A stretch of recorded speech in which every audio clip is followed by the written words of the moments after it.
We're dialing into those moments that leave you feeling discouraged. Most everyone has them. So we're offering strategies to help you bounce back when you may feel you just want to give up or get out. Studio 5 contributor and Back to Basics founder Connie Sokol has been there, and she's sharing an approach that helped her deal with discouragement. I love these real life, like when we can learn from real life. What was getting you down? Well, that's what's so funny is that, you know, there's always a main driver, but women are like, okay, I can deal with that and I can deal with that, but it's not so much just one main thing usually. It's that there's another and another and another, and then it all piles up to what I call the max load bearing weight, and you just can't do anymore, and you're just like, I just feel done. And that's where I was at. You can only be this super woman for so long, and then it just gets to be too much. And then you're so overwhelmed, or you're just like, I just need to be a day in bed or something.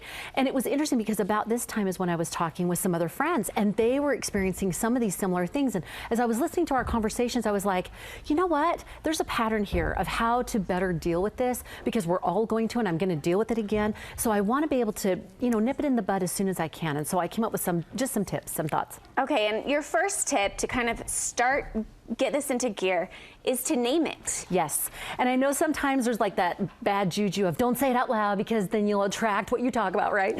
And I think in this instance, it's not like that. It is really validating and naming it for yourself, being able to say, wow, you know what? I'm struggling right now. And that is a super powerful thing. When we do that, then we're able to start taking steps to make it better, do something with it. How do we know when to share and when to not? You know, that is a really good question. I think it's when we get to the point where we feel like I cannot handle this alone. And I know some people are different. They like to be more personal, you know, introverted or whatever. But when you start feeling sort of signals like a loss of interest in things you usually love to do, or you're feeling fed up, or you want to give up, or you're tired, or you just are like, I feel boxed in and this will never change. When you start feeling those things, then I think it's time, if you haven't been able to do it yourself, it's time to share. And if you don't, I've noticed what happens is when you don't do something like that and you don't share it with someone safe, then you don't get that kind of connection that we women need, that nurturing. One of my friends was going through a really, really difficult time, and she said even in her church organization that, you know, I do the same one, and so we have women watch care that we help one another. She said the lady brought cookies and just dropped them off at the thing and left, and she said, I really needed to talk to someone. And I said, you know, sweetie, I bet this woman had no idea you were struggling. This woman, I said, you're so astute and so capable and so on it. I'll bet she had no idea. So sometimes we can be a little too stalwart. I can do this. And sometimes we just need to find that safe person and say, you know what? I'm struggling. And sometimes we need to do something ourselves. Absolutely. Anything, just do something. And that's the thing, the next thing to do is choose the do. We've got to choose something to proactively deal with it. Otherwise, then we're just wallowing, and you know, Ben & Jerry's is only going to take us so far. So we have to do something, and then it's about choosing which of those things that we feel is best for us to do. And that's going to be different for me than it is for you. And it's going to be different depending on the discouragement. Maybe it's taking a break for a day or a morning, or maybe it's doing a rejuvenating activity or taking a rest or whatever that is. We just have to get in tune with, this is the thing I know that I need, and give ourselves permission to do that. And what if you don't know? What if you're sitting there thinking, I know I need something, but I just don't know? Just start with something that sounds appealing. And sometimes I'll bet you a great go-to is a nap, because a nap solves about 50% of the problem. But truly, it's just starting with something. And even maybe it is reaching out and having that phone call. I know a friend of mine called me out of the blue one day and she said, Con, I am struggling. And this is a stalwart woman. And I said, what can I do? How can I help? And we got talking. She didn't know what to do. And I said, how about we talk? And then I said, there's a spiritual activity we both love to do. And I said, how about we do that? We did. It was wonderful. And both of us felt more healed. So it's not just, sometimes we feel nervous about doing that or saying, well, what I really need right now is this. Try it. Just try it and see if that works. And then you can put it on your go-to emotional health belt, that you've got a tool that you can pull out for the next time. And sometimes it sounds like it might be the friend who has that answer of what to do. Absolutely. Or someone trusted and safe. Absolutely. And it's that connection of women that, is glorious, that we shouldn't hold back on that, because that's the very gift that we give each other. And it's funny because as you do these little drops, I had the most wonderful thing, and it wasn't even planned. My daughter and I went grocery shopping, saw these beautiful pink hydrangeas. Oh my gosh, they were gorgeous. I said, we got to have those, bring them home. And then got busy for a couple of days, came back, they were droopy.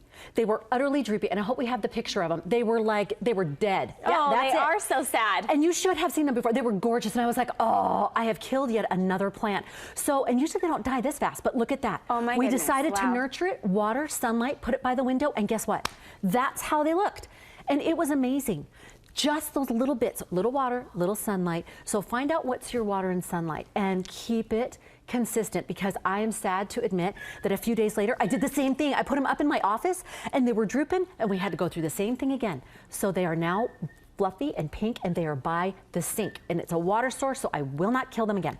And I think sometimes we think, oh, it's just us that's feeling this way. Everybody else has it together, but that's really not the case. There are people who are probably in our same shoes. Absolutely. And I think that's the thing, is when we are, again, with a safe person and we are able to be vulnerable and open up to that, it not only creates connection, but it creates friendships where we learn to rely on one another and we get the fill that we both need.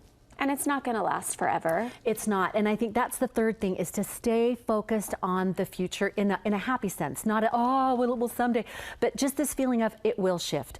Because the beauty of that is that either the situation will shift or you will shift. But something is going to shift. And that's the wonderful thing of it. I remember having 6 kids, 12 and under. And I remember thinking, I am one step from the loony bin. It was just so much. And my oldest one had Asperger's and they were all threads of ADD. And I was just like, I don't think I can do this one more second. 5 more seconds, never mind 5 more years. And yet it did. It shifted. And I had a friend that told me that, and I relied on that. And it got me through those long days to where I looked back and went, we're past it. And you're going to get past it. And you're going to. Just hang on for a few more minutes. I actually had a similar conversation with a friend just a week ago, and she was feeling this, just like as you're describing. And that was kind of the thing. I said, just hang on, because this too will pass. And she felt better a few days later. Just that validation of, yes, it's okay, and it will be okay, because you're going to be okay, and you will make it that way in some form. And I think, too, reaching for that unexpected solution. I always encourage women when they're talking to me about this, look for the divine help, because sometimes we wait so late to involve divinity. And I think whatever it is for any particular person, what that means to them, some kind of spiritual help that will help them get through it. And there's fruit. It bears unexpected fruit. I remember, again, another time when it was just so much with the kids and I just needing that help and that guidance. And so I started writing these blog posts on character traits of Jesus Christ and his influence of his teachings in my life.